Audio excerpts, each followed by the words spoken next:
家族，林金武家族就是这个80世，就是个刘的那个养女的那个祖先。这个一男呢，就是深山的人，然后嫁到迁移到那个马家乡的嘉义村，他的后代就是那个姓徐家的叫什么徐学珠啊，这就是那个地方，有没有马家的人？有没有？马家的，就是这个后代，这个刘的后代还在，就是这个样子。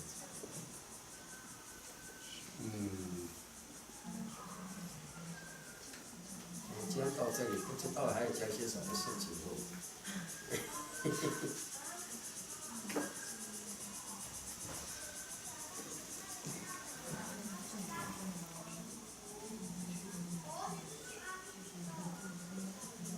妈可以问吗？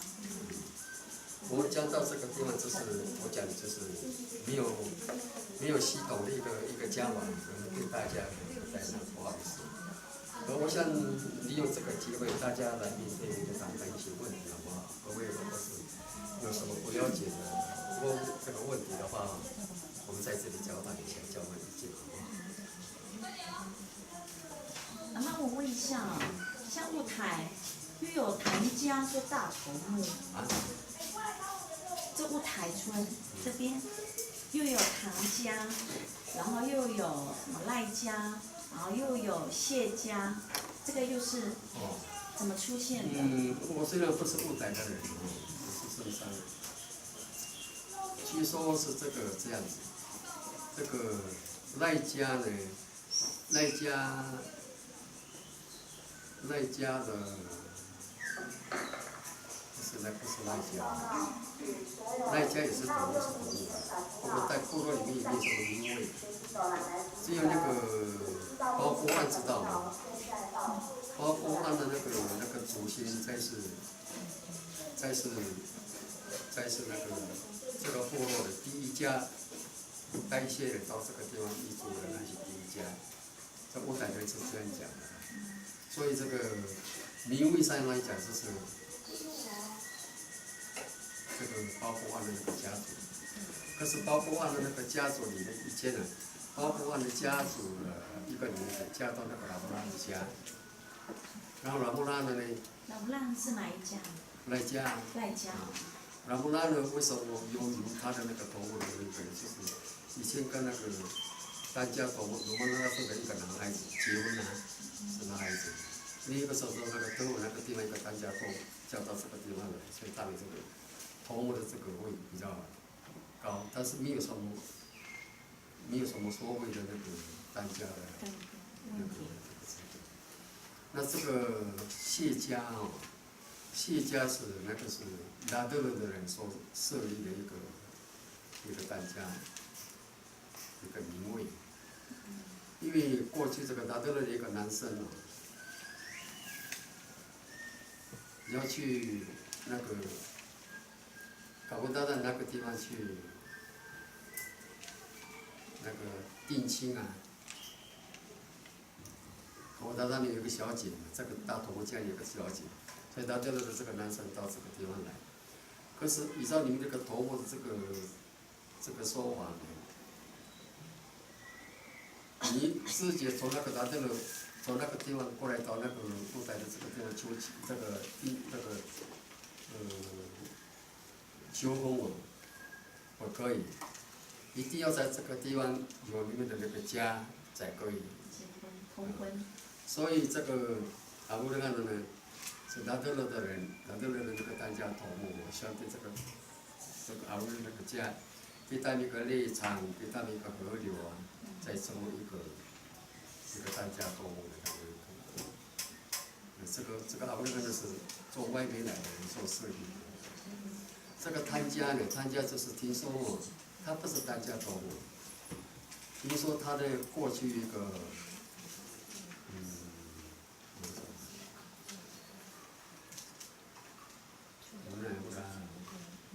很有差不多那样，这个量。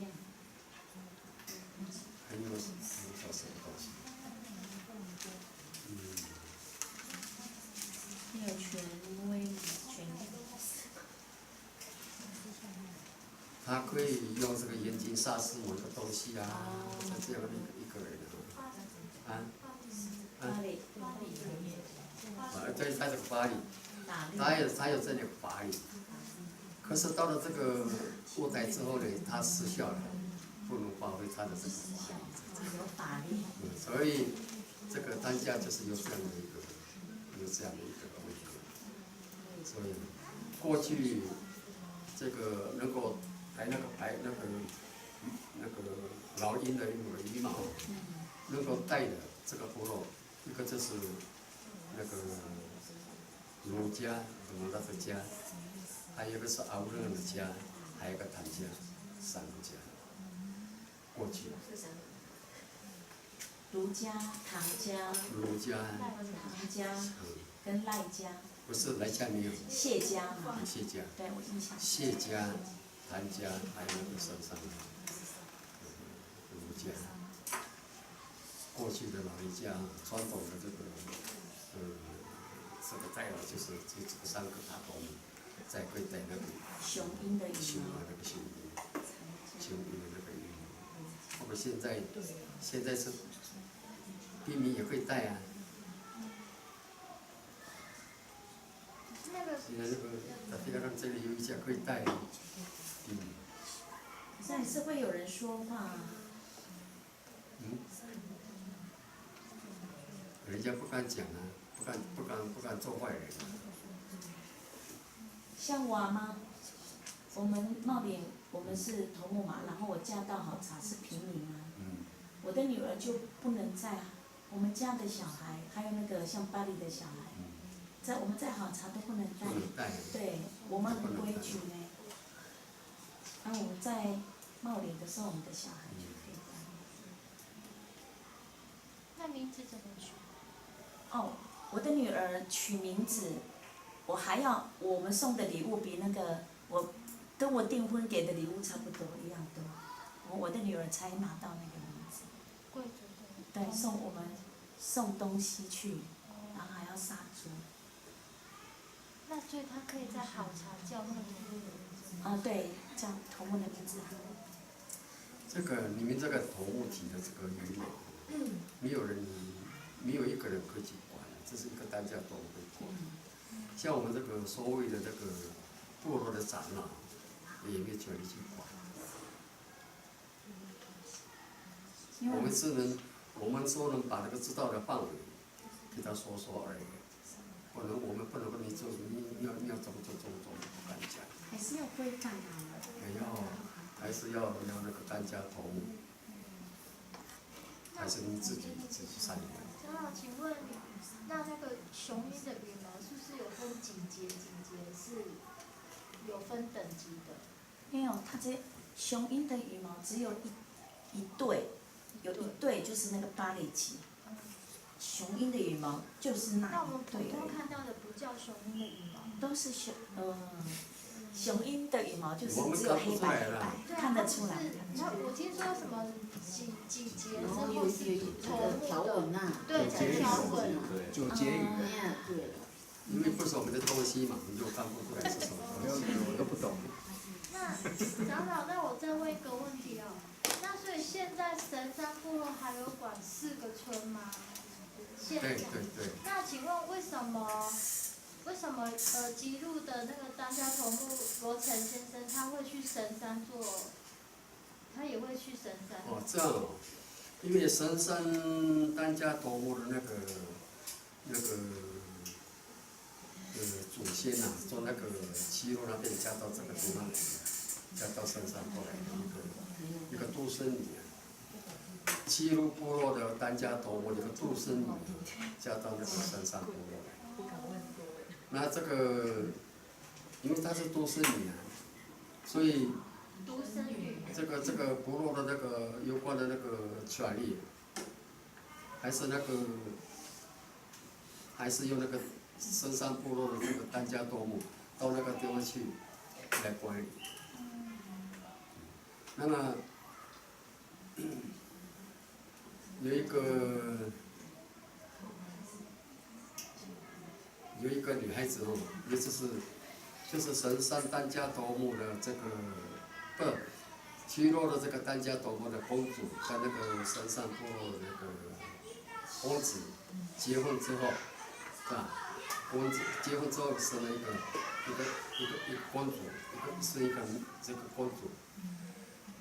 那等到这个齐洛的那个大头目没有后代啊，所以这个神山在身上生出来这个公主，回到那个齐洛做丹家头目，然后生了一个男孩子。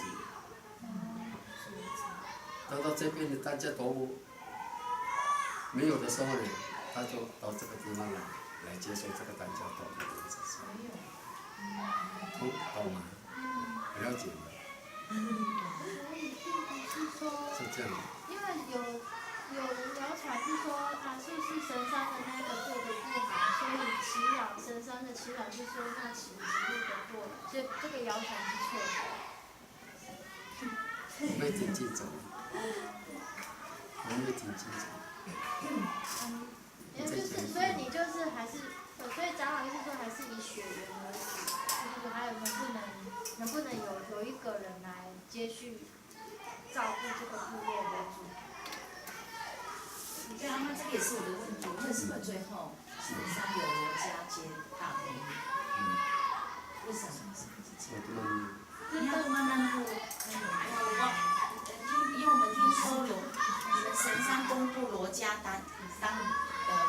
头目嘛，可是你刚才就听你讲说是儒家，应该是儒家当家，为什么是变成儒家？对，所以就有谣传说，我们就有听到谣传说，是不是他们做的不好，所以祈祷就说去找吉路的。因为那个齐鲁跟那个神山的关系嘛，刚才不是我讲过了吗？这个齐鲁的公主，齐鲁镇的公主，齐鲁镇的公主，丹家宫的公主，嫁到神山，做神山的媳妇。他们生了一个公主，叫做肉。这个因为她是独生女嘛。这个嫁到这个山上的那个齐洛的公主是独生女，所以理所当然那个这个的是有一个叫的是是从那个齐洛那边嫁到这个山上部落，嫁给那个叫劳拉斯，她是独生女，那么这个劳拉斯跟那个是那个女孩子叫公主叫做那个柔。那么这个，因为这个齐洛没有人啊，他只有独生女，没有其他的人，所以这个柔的这个儒家的这个公主哦，回到那个齐洛去做丹家头目，然后罗密仔到那边入赘啊，那罗密仔跟那个柔生了孩子之后呢，看到。这个神山部落这个丹家头目已经没有人了，死掉了，就开始搬走了，这边是没有人，所以因为这个柔是她是长女啊，公主啊，她的孩子当然到这里继承，是这样。了解吗？罗眉毛是柔啊，对。罗眉毛是到那个齐洛做丹家头目，然后那个罗密仔入赘到那边，生了一个男的，2个女的，这个神山部落那个丹家头目没有人的时候，他有权到这个地方来接受，其实他是长女，是这样。了解，还是不同意？因为我的认知是，卢开主应该是男孩子要承接的。男孩子啊，这是他的那个，可是可是不是儒家还要后代吗？儒家有后代，对呀、我要问的是这个意思。那个后代我知道他们都有后代，都有几个女孩子，有一个后代，一个叫老祖。对。这个老祖呢，因为他这个老祖为人不好，把这个家产卖掉了，所以被那个家长赶走，是这样。所以他的后代当然没有办法继承，有那个浓眉毛的公子到这里接受，是这样。可是他现在又过世了，怎么办呢？他过世了怎么办？过世他的那孩子接受啊，他的老婆啊。小儿子。他的老婆是亲叶的吗？经纪人。对啊。好像是1300。不过现在有个代理人，有个失智的人员哦，他小孩子的时候还不能自己自理哦，所以有一个叔叔啊，来带他们管理，就那个山地村的那个叫卢冠军的，叫卢就是卫志。7-11那个孙三弟的那一家。就是那个11那边的那个家烤肉那一家，就7-11他家。他以前叫卢卫剧，现在叫罗冠军。现在是卢卫志了。卢冠军。以前叫卢正志，后来改个卢冠军，现在卢卫志。对对。